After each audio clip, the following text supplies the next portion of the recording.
Ninth के question paper में संस्कृत का जो सवाल था उसमें उर्दू का प्रश्न पूछ दिया गया।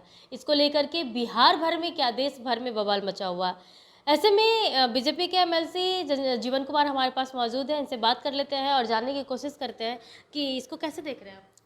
देखिए, इसको हम देख रहे हैं ऐसे कि नीतीश कुमार जी के नाभि में जो है ना मदरसा बसता है।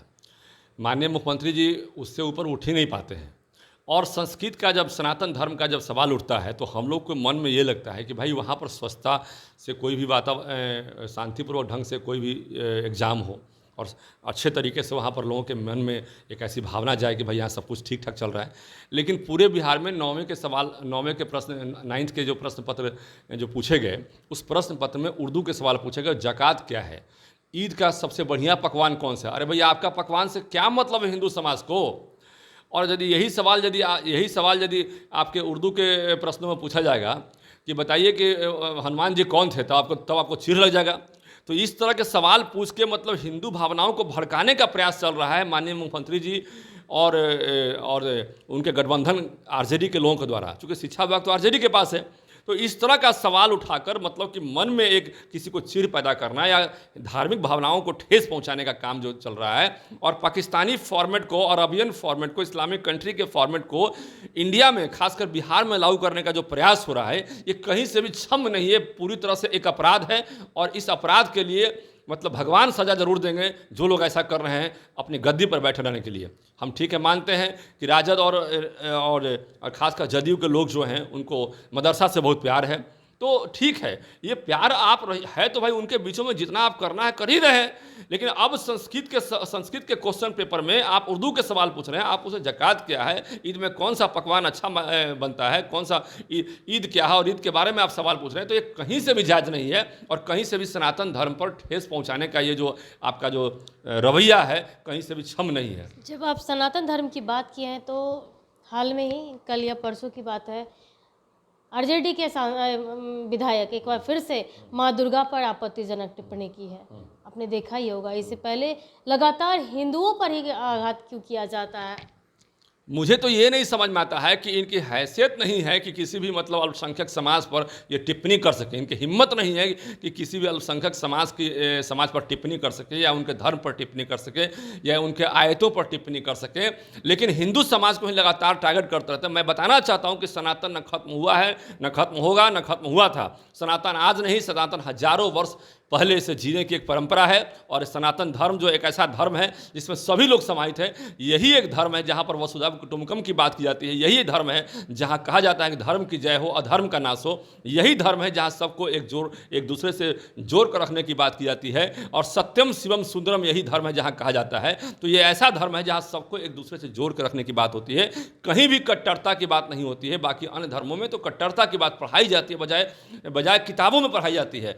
कैसे नफरत करना है, कैसे जिहाद की बात करना है, वहाँ बताई जाती है किताबों में। लेकिन यहाँ पर किसी के बारे में कोई लांछन नहीं लगाया था इस धर्म में। और इसको भी जो है लगातार टारगेट करके वो इस संदेश देना चाहते हैं कि हमारा जो वोटर है एक बड़ा वोटर अल्पसंख्यक समाज है, इसलिए अल्पसंख्यक समाज के वोटरों को रिझाने के लिए हम कुछ भी कर सकते हैं, अपने हिंदू समाज पर अटैक कर सकते हैं। तो ईश्वर जानते, ईश्वर देख रहा है सब कुछ। ईश्वर कभी भी माफ़ नहीं करेगा, उन लोगों को माफ़ नहीं करेगा जो इस तरह से संस्कृत के क्वेश्चन पेपर में उर्दू का सवाल पूछते हैं। मन में जो उनका भावना चल रहा है उस भावना को ईश्वर देख रहे हैं। कहीं से भी उनको माफ़ी मिलने की संभावना नहीं है। आप जान लीजिए, इसका खामियाजा उनको जरूर भुगतना पड़ेगा। और जनता भी देख रही है, जो लोग फतेह बहादुर जैसे लोग इस राजद के एजेंडे को लेकर आगे बढ़ाने का काम कर रहे हैं, दुर्गा जी के पर अटैक किए हैं, तो कहीं से भी माफ़ी के लागने उनका दिमाग सठिया गया है।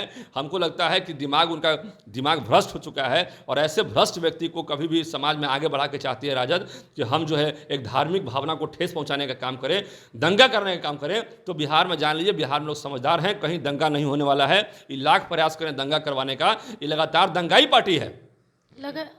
महागठबंधन के लोग दंगाई पार्टी है, और ये दंगाई पार्टी चाहती है दंगा करवा के बिहार में जो है हम जो है अपने अल्पसंख्यक वोट को समेट के अपना जो है गद्दी पर बैठे रहें। तो कहीं से भी ऐसा नहीं होने वाला है। और हम इसका पुरजोर विरोध करते हैं, पुरजोर खंडन करते हैं कि केवल गद्दी पर बैठने के लिए आप इस तरह काम कर रहे हैं, केवल गद्दी पर बैठने के लिए धार्मिक भावनाओं को ठेस पहुँचा रहे हैं। आरजेडी का अब तो कोई बयान नहीं आया है। भाई कैसे बयान आएगा? वो पीछे से पिंच मारने का काम करते हैं। रामचरितमानस पे अटैक किए, केवल शिक्षा विभाग को ही मतलब वो टारगेट कर रहे हैं, शिक्षा विभाग को राजनीतिक अड्डा बना दिए हैं। रामचरितमानस पर उनके मंत्री अटैक करते हैं। कहाँ से? उनको शिक्षा विभाग से कोई लेना देना नहीं है। उनको ये लेना देना नहीं है कि बिहार में शिक्षक की जो बहाली हुई उसमें बिहार के बच्चे कैसे ज़्यादा मतलब आएंगे। हिंदुस्तान से बाहर नेपाल के बच्चे आ रहे हैं, उनको इससे टेंशन नहीं है। उनको इस बात से कोई मतलब नहीं कि पश्चिम बंगाल से लोग यहाँ पर पढ़ाने के लिए +2 में आ रहे हैं, जबकि वो विज्ञापन में निकाला गया था, कहीं से भी उनको मतलब यहाँ पे एंट्री नहीं है उसमें। तो उनको इस बात से कोई चिंता नहीं, केवल इस बात से चिंता है कि कैसे हम धार्मिक भावनाओं को ठेस पहुंचाएं और ठेस पहुंचा के हम जो है बिहार में दंगा कराएं और दंगा करा के अल्पसंख्यक समाज को खुश कर दें और हिंदू समाज को पूरी तरह से आतंकित कर दें, और आतंक करके जो हमारा जो माई समीकरण है वो माई समीकरण ठीक रहे। अरे हम तो एक बात और कहना चाहते हैं, वो धोखा देने वाले पार्टी है। माई समीकरण में वाई कितने लोग, यादव समाज में देख लीजिए कितना MP MLA MLC है, अब मुस्लिम समाज में कितना MLA MLC है। किसका कौन सा आदमी का मतलब कि हक दे रहे हैं? केवल वोट लेने का काम करते हो। आप एक तरफ कह रहे हैं कि आरजेडी का जो बयान आया था विधायक का, तो बीजेपी का क्या स्टैंड रहेगा इसके लिए, जिस तरह उस पर बीजेपी का? धार्मिक भावनाओं का आस्था पहुंचाना उनका परंपरा का पार्ट बन गया है।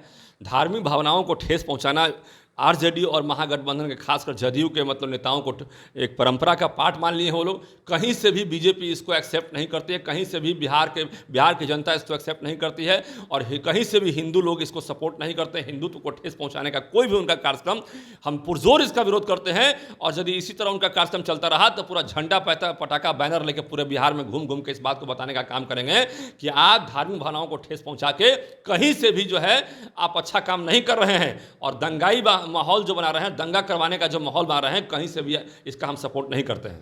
तो देखिए, जिस तरह से विवादास्पद बयान आया था आरजेडी के विधायक का, उसके बाद से बीजेपी काफ़ी गर्म है और माहौल सियासत भी गर्म हो चुका है, क्योंकि माँ दुर्गा पर जिस तरह का टिप्पणी हुआ है उसके बाद ना तो आरजेडी का कोई अब तक बयान आया है। ऐसे में बीजेपी इसको आड़े हाथ लिए हुए है और जब कोशिश की जा रही है और लगातार ये बातें कही जा रही है कि आरजेडी और जेडीयू दोनों जो गठबंधन की सरकार है वो किसी भी तरह से दंगा भड़काकर MY समीकरण को मजबूत करना चाहती है, जिसे बीजेपी कतई बर्दाश्त नहीं करेगा।